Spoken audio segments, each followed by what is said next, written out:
बिस्मिल्लाहिर्रहमानिर्रहीम। अस्सलाम वालेकुम। उम्मीद करता हूं कि आप खैरियत से होंगे। मैं हूं आपका होस्ट नुमान खान और आप देख रहे हैं हमारा यूट्यूब चैनल ट्रेंडिंग टुडे। मैंने लास्ट वीडियो में भी इस बात का जिक्र किया था कि तमाम इदारे चीख चीख कर ही कह रहे हैं कि कदम बढ़ाओ नवाज शरीफ, हम तुम्हारे साथ हैं। अब आप यहां से अंदाजा लगा लें कि कितने खूबसूरत तरीके से आवाम को बेवकूफ़ बनाया जाता है। देखा जाए तो आइन और कानून का सहारा लेकर पहले एक मुलजिम को मुजरिम बनाया जाता है, फिर उसी आइन और कानून का सहारा लेकर उसी मुजरिम को मुलजिम बनाकर रिहा कर दिया जाता है।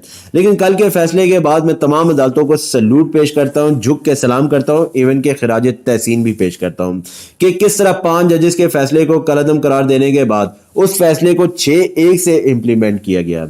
गुज़श्ता रोज पाकिस्तान तहरीक इंसाफ की दरख्वास्त पर लेवल प्लेइंग फील्ड देने के हवाले से सुप्रीम कोर्ट में समाअत होती है और पाकिस्तान तहरीक इंसाफ से इलेक्शन कमीशन की रिपोर्ट पर जवाब तलब कर लिया गया है। ये वो रिपोर्ट थी जो इलेक्शन कमीशन ने सुप्रीम कोर्ट में जमा करवाई थी। लेकिन कल की समाअत मुझे समझ में नहीं आई कि दरख्वास्त पाकिस्तान तहरीक इंसाफ ने जमा करवाई थी या जस्टिस काजी फाइज ईसा साहब ने। देखा जाए तो पाकिस्तान तहरीक इंसाफ के वकील लतीफ खोसा साहब जब जब लेवल प्लेइंग फील्ड देने के हवाले से बात करते थे तब जस्टिस काजी फाइज ईसा साहब उस बात को रोकते थे, टोकते थे और बार बार इस बात का जिक्र किया जाता था कि खोसा साहब यहां पे सियासी तकरीर ना करें। खोसा साहब अगर आपके पास कोई सबूत है तो उसको पेश करें। देखा जाए तो पाकिस्तान तहरीक इंसाफ ने दरख्वास्त इसलिए जमा करवाई थी क्योंकि पाकिस्तान तहरीक इंसाफ को लेवल प्लेइंग फील्ड नहीं दी जा रही। पाकिस्तान तहरीक इंसाफ के साथ उस तरह का सलूक नहीं किया जा रहा जिस तरह तमाम सियासी जमातों के साथ किया जा रहा है। लेकिन यहाँ पे देखा जाए तो जस्टिस काजी फाइज ईसा साहब का झुकाव सिर्फ और सिर्फ एक इदारे की तरफ था। एक इदारे को सपोर्ट कर रहे थे, एक इदारे के हवाले से जो था वो बात कर रहे थे। देखा जाए तो यहाँ पे दरख्वास्त पाकिस्तान तहरीक इंसाफ ने जमा करवाई थी ताकि हमारे मसाइल को सुना जा सके, हमारे मसाइल को हल किया जा सके, ना कि जस्टिस काजी फाइज ईसा साहब के। मेरी आज की जो पहली न्यूज़ है वो बेसिकली इमरान खान साहब के हवाले से। न्यूज़ क्या है, पहले इस न्यूज़ की डिटेल से आपको आगाह करता चलूं। इमरान खान की 9 मई वाकयात में गिरफ्तारी डाल दी गई। इमरान खान GHQ हमला केस में गिरफ्तार। अच्छा, देखा जाए तो जिस टाइम GHQ पर हमला हो रहा था उस टाइम इमरान खान साहब खुद जेल में थे, लेकिन उसके बावजूद इनको जो था GHQ हमला केस में गिरफ्तार किया गया है। मजीद बताया जा रहा है कि जिस्मानी रिमांड की इस्तदा मुस्तरद, जेल में तफ्तीश की हिदायत। 12 मुकदमात के SHOs रिकॉर्ड समेत अदालत में मौजूद थे। अच्छा, देखा जाए तो रातों रात ही जो है 12 मुकदमात डाल दिए गए हैं। ये वही मुकदमात है जिसमें शाह महमूद कुरैशी साहब को गिरफ्तार किया गया है। और देखा जाए तो मैंने आपको पहले ही बताया था कि जैसे जैसे इलेक्शन नज़दीक आएंगे, पाकिस्तान तहरीक इंसाफ के उम्मीदवार हों या इमरान खान साहब हों, उनके केसेस में जो है तेज़ी लाई जाएगी। अब आप यहाँ से अंदाज़ा लगा लें कि इनको 12 मुकदमात में जो है गिरफ्तार किया गया है। मजीद बताया जा रहा है कि इमरान खान को जेल से वीडियो लिंक के जरिए पेश किया गया। और देखा जाए तो जिस टाइम इमरान खान साहब ने रिक्वेस्ट की थी कि मेरे तमाम केसेस को वीडियो लिंक के जरिए जो है वो सुना जाए, लेकिन तब अदालतों ने जो था ये हुक्म जारी किया था कि इमरान खान साहब जो है खुद अदालत में पेश हों। लेकिन आज देखा जाए तो इनके तमाम मुकदमात को जो है अब वीडियो लिंक के जरिए सुना जाएगा। और देखा जाए तो मैंने आपको पहले ही बताया था कि एक पाकिस्तान, 2 कानून, 2 आइन, दोनों के लिए डिफरेंट। अब आप यहाँ से अंदाज़ा लगा लें कि किस तरह रियासती इदारे जो है एक बंदे के हुक्म पर जो है वो अमल दरामद कर रहे हैं, एक बंदे के हवाले से जो है वो काम कर रहे हैं। हमारी जो अगली न्यूज़ है बेसिकली नैब के हवाले से। मैंने आपको पहले ही बताया था कि जब जब नैब और पाकिस्तान मुस्लिम लीग नून का नाम, दोनों का नाम जब साथ आएगा तब आप वहाँ पे जो है वो देखेंगे कि नैब कैसे जो है वो पाकिस्तान मुस्लिम लीग नून की वकालत कर रहा है। और हमारी जो न्यूज़ जो नैब के हवाले से वो क्या है, पहले इसकी डिटेल से आपको आगाह करता चलूँ। नैब एग्जीक्यूटिव बोर्ड ने करप्शन के 6 केसेस बंद करने की मंजूरी दे दी। और वो 6 केसेस कौन से, पहले इसकी डिटेल से आपको आगाह करता चलूं। शरीफ खानदान के खिलाफ शरीफ ट्रस्ट केस में तहकीकात बंद करने की मंजूरी।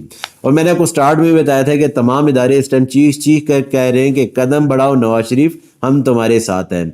अब जैसे जैसे नवाज शरीफ साहब कदम बढ़ा रहे हैं उनको जो है रिलीफ दिया जा रहा है, उनको NRO दिया जा रहा है। किस तरह जो है वो रियासी इदारे उनके हवाले से काम कर रहे हैं वो भी सबके सामने है।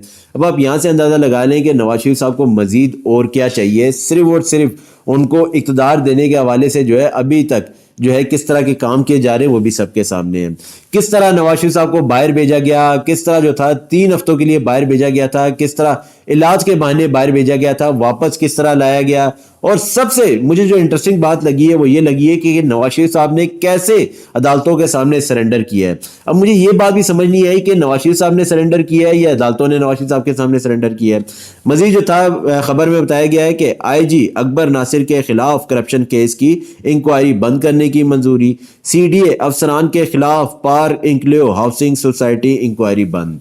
अच्छा, अब मुझे जो है इस चीज पे जो है पूरा यकीन हो चुका है कि आप यहाँ पे खाओ पियो करप्शन करो बाहर निकल जाओ, उसके बाद जो है वो अदालतें आपको ढूंढती रहेंगी, लेकिन आपका जब दिल चाहेगा आप पाकिस्तान आओगे, अदालतें आपको एनआरओ भी देंगी, आपको रिलीफ भी फराहम करेंगी, आपको सिक्योरिटी भी देंगी।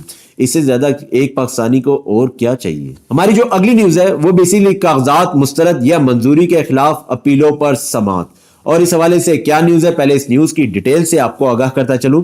उस्मान डार की वालदा को इलेक्शन लड़ने की इजाजत, NA 71 और PP 46 सियालकोट से कागजात नामजदगी मंजूर।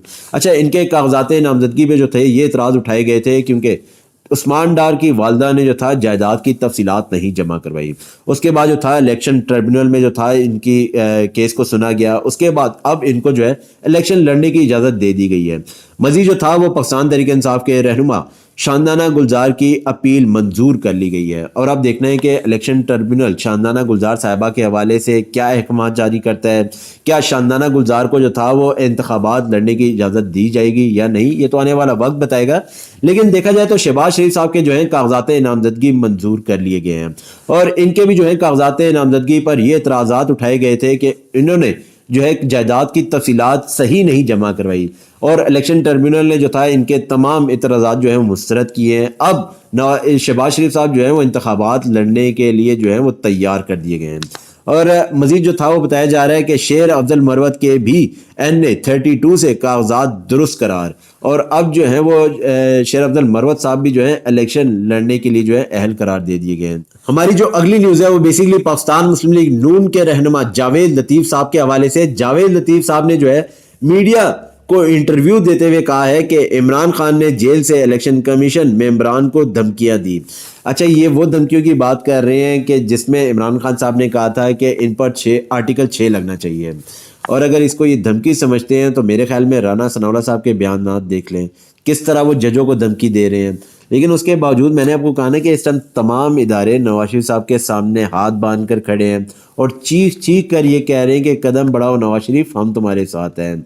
अब आप यहाँ से अंदाज़ा लगा लें कि जैसे जैसे नवाज शरीफ साहब कदम उठा रहे हैं किस तरह उनको रिलीफ दिया जा रहा है, कैसे जैसे जैसे वो आगे जा रहे हैं किस तरह उनको NRO दिए जा रहे हैं, वो भी सबके सामने हैं। अब जावेद लतीफ़ साहब का मजीद कहना था कि क्या इलेक्शन कमीशन ने इनके खिलाफ FIR की दरख्वास्त दी। अच्छा, यहाँ पे जो है वो आप सिर्फ और सिर्फ यहाँ पे देख लें कि यहाँ पे पाकिस्तान मुस्लिम लीग नून ये कहती है कि हम इंतखाबात में हिस्सा लेना चाहते हैं, बाकी तमाम सियासी जमातें जो हैं वो इलेक्शन से भाग रही हैं। लेकिन देखा जाए तो इमरान खान साहब पे किस किस्म के मुकदमात बनाए जा रहे हैं, किस तरह उनको एक केस में रिहा किया जाता है, किस तरह उनको दूसरे केस में गिरफ्तार किया जाता है, कैसे उनको जेल से बाहर नहीं आने दिया जा रहा है, किस तरह अदालतों में पेश नहीं किया जा रहा है, वो भी सबके सामने है। अब आप यहाँ से अंदाज़ा लगा लें कि इन पर जो GHQ हमला केस जो डाला गया है जिसमें उनको गिरफ्तार किया गया है, अब उस केस को जो है वीडियो लिंक के थ्रू सुना जा रहा है। लेकिन जब इमरान खान साहब बार बार इस बात का जिक्र करते थे कि मेरे तमाम केसेस को वीडियो लिंक के जरिए सुना जाए, तब तमाम अदालतें इस बात का जिक्र करती थी कि इमरान खान खुद अदालत में पेश हों। और देखा जाए तो यहाँ पे जो है वो जावेद लतीफ़ साहब इलेक्शन कमिश्नर हो गया या इलेक्शन कमीशन हो गया, उसको बार बार जो है ये बात कह रहे हैं कि आप FIR काटें इमरान खान साहब के खिलाफ। मजीद जो था वो जावेद लतीफ़ साहब का कहना था कि इमरान खान के लिए वही काम हो रहा है जो 2011 में हुआ। अच्छा, जावेद लतीफ़ साहब जो हैं वो इमरान खान साहब का जिक्र तो कर रहे हैं, वो इस बात का जिक्र क्यों नहीं कर रहे कि कितने हफ्तों के लिए जो है नवाज शरीफ साहब को बाहर भेजा गया, किस तरह बीमारी के बहाने वो बाहर गए, किस तरह उनको उर्तुगल गाजी बना के वापस लाया गया, किस तरह टार्जन बना के जो था अवाम में पेश किया गया। लेकिन वजह ये आ रही है कि यहाँ पे जो है जावेद लतीफ़ साहब जो हैं वो इमरान खान साहब को जो है तनकीद का निशाना तो बना रहे हैं, लेकिन वो जिक्र यहाँ पे कहीं पे भी नहीं कर रहे कि 16 महीने की हुकूमत ने अवाम के लिए क्या किया, अवाम को किस तरह का रिलीफ दिया गया, अवाम के लिए कौन कौन से काम किए गए। यहाँ पे मसला ये आ रहा है कि 16 महीने में ऐसा कुछ हुआ ही नहीं कि जो अवाम में दिखाया जाए। लेकिन इनके पास सिर्फ और सिर्फ एक बात ज़रूर है कि इमरान खान ने जो है इदारों को तबाह किया है, इमरान खान ने जो काम किया उसको संभालने में हमें टाइम लगेगा। लेकिन अब यहाँ पे मैंने आपको कहा है कि अवाम को सोचना है कि अवाम क्या चाहती है, کیا عوام انہی لوگوں کو دوبارہ سے اقتدار میں دیکھنا چاہتی ہے؟ لیکن میں نے آپ کو کہا ہے کہ یہاں پہ آئین اور قانون کو تب استعمال کیا جاتا ہے جب ہم نے کسی سیاسی رہنما کو یا تو ریلیف دینا ہوتا ہے یا NRO دینا ہوتا ہے۔ میری نیوز جو تھی آج تک یہیں تک تھی۔ آپ اپنا خیال رکھیے گا، آپ سے پھر ملاقات ہوگی۔ ہمارے چینل کو جو ہے سبسکرائب کرتے رہیے گا تاکہ آپ کا پیار ہم تک پہنچتا رہے۔ آپ اپنا خیال رکھیے گا، آپ سے پھر ملاقات ہوگی۔ اللہ حافظ۔